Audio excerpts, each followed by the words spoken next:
if you're always feeling rushed like me, or if you're always feeling like you're short on time, or you're always late, or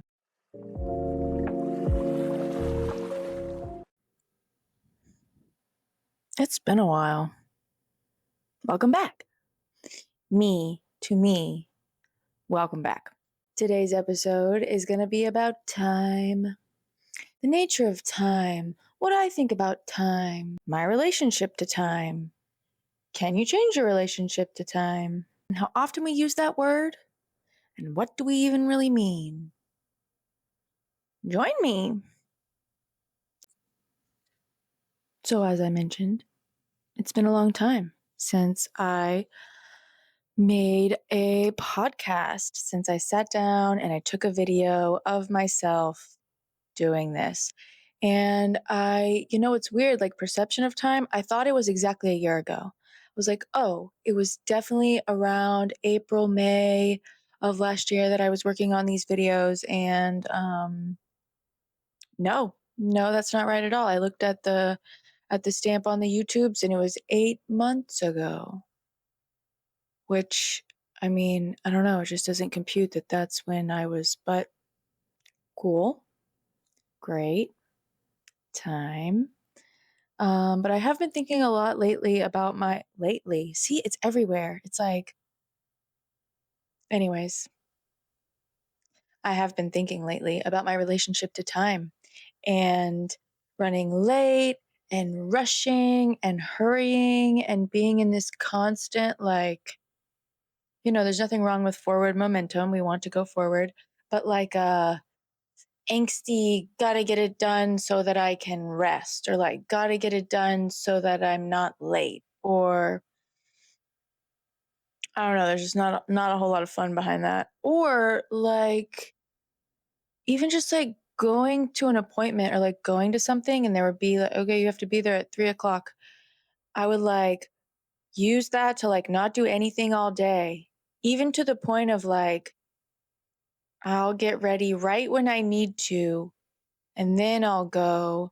And it was like I was catering my whole day around this time, and I still am doing that. And that's just not very fun. I really do like the idea of an endless summer, of timelessness, of enjoying your time and not having that hidden intention of, I'm doing this because later I got to do that, or I'm doing this because I only have this much time and I need to do it right now because I might not have time later. Just like kind of basing all of our stuff on that grid of time. Now, time is wonderful. It is so helpful to be able to say, hey, I'll meet you at 4 o'clock at the movies. Or we're going to go see the 420 show. That way you don't just like show up and have to get, like it's very helpful for organization and for experiences and to kind of plan things in life. But I was like, I was getting to the point where I was like making myself late by just being like, oh, well, I'm always late. But I had all this time to not be late. And so it was like out of habit.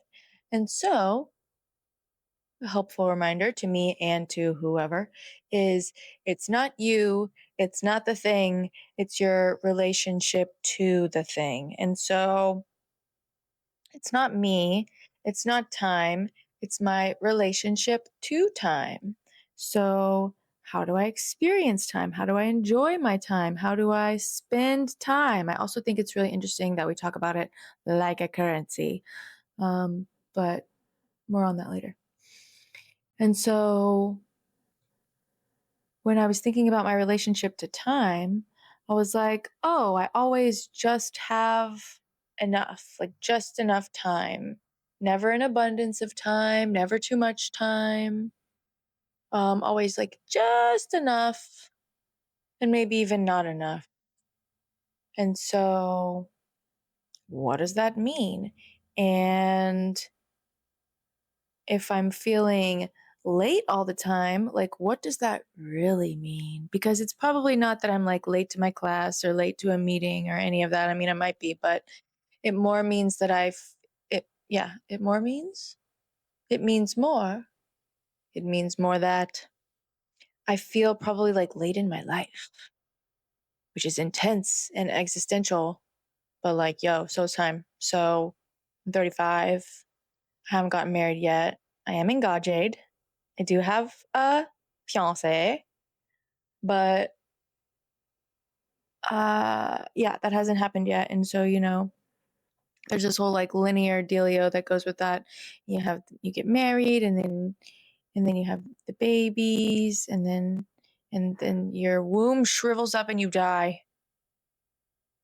Such a narrative. But anyways, that's still something I'm working on, reprogramming and relearning, just new ways of being around that, because it's not too late and people have babies older than 35 all the time, and people get married older than 35 all the time, and I'm not late. I'm right on time. And that kind of trickled into this idea of like, I'm not on time. I'm not standing on top of it really. I'm not late. I am time. The way that I perceive time is time. So, how do I want to perceive time? And can I use it like currency, but also use it to give back to me? So, do I spend my time and then it is, gone forever? Or does it have some kind of energetic return? Like when I spend my time, what is the energetic return that comes back? It could be money, it could be friendship, it could be connection to like the earth or something. I don't know. But spending time, quality time. And I also think it's ironic that we have the clock app, we have the TikToks, and that technology is kind of designed to not eat our time, but it definitely takes our time. And who's to say how much it's actually giving back? Here are 3 ways that you can learn your current relationship to time, um, and maybe what that would look like to change it or to just reframe it in a way where you can get a different perspective on your time. If you're always feeling rushed like me, or if you're always feeling like you're short on time, or you're always late, or you're kind of overly apologetic in that aspect of your life, like you're like always running late and you're like, oh, I'm so sorry, la la la, and then you have an excuse, or I don't know. If you find yourself in that boat, number 1, notice how many times you say to yourself, I'm running late. Even if you are indeed running late. Are you saying that to yourself over and over in your head again and therefore running late? Or can you stand in the infinite potential of maybe I'm not late? Maybe I'm right on time. Maybe this is exactly where I'm supposed to be. And if I'm late for something or not excited to get there on time, maybe it's not for me. 2, after you've noticed kind of your thought process around time, or at least the way that you're feeling about it, like, do you have that shortage consciousness of like, I don't have enough time to do all the things that I like and have my responsibilities and take care of my body and also read, and like there's a lot of stuff you want to do but you don't have enough time? Find one area where you're like, oh, this is timeless. Like, I don't even think about time when I'm doing this. Like, how much time, like, that doesn't even enter my mind. A bunch of time will go by and it will be just so fun. And I just don't even know. There's got to be something. And if you think I don't have anything like that, there's something. There's definitely something. And if it's scrolling, that's a little different. I want you to think something that you feel really connected to. And I know we all feel really connected to scrolling because that's its design. But um yeah, even if it's just a few minutes of like, oh, I was just playing with my dog and I didn't even notice that 10 minutes had gone by, or I got caught up in reading this article about breath work and like I just started, you know, reading and then I was practicing breath work and then like 15 minutes went by and I didn't think about that crappy thing that I was thinking about before. You know what I mean? Just like notice timelessness and where that is. And then 3, expand that timelessness. Allow yourself to live in like the infinite potential and possibility of the present moment. We return to the present moment. It's always here. It's always right with us. It's in our body, it's in our breath.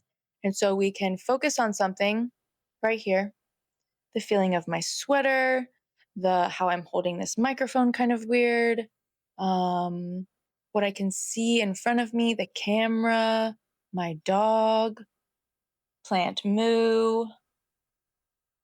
And so then I can bring it back to the present moment, and that automatically breaks this spell of like time and kind of brings you into this place of infinite potential where you can create and you can form new ideas and new opinions. But you have to be able to get here first and not based on I'm totally not present, so I need to become present. Well, yeah, but how? Sensations, the senses, what you can hear, what you can smell, what you can see, taste, touch, all brings you right back here. So do those 3 things, report back, maybe journal, do some movement around it, and then notice if you feel maybe a little less hurried. I've been like noticing how much more time I have to put on clothes. I'm like, oh, I'm not like, and then maybe this shirt and maybe this pants and whatever. And then I like put it on and I'm like, it's fine. And then I leave. I'm like, oh, it's actually fun to like stand here and be like, I really like the color and texture of this shirt. And I think I'm going to wear it with these pants because they're really comfortable. And I don't know, just, and then that feels timeless. And I can be really present with that activity. And you just move from presence to presence, and everything feels like you're getting presents. And it's great. That's all we have time for today. So thank you for coming. Thank you for listening. Thank you for being here. Thank you for being you. Notice your time, how you spend your time, and think of it less as a currency and more of an opportunity, an energy amplifier, a fun way of being. Okay, bye.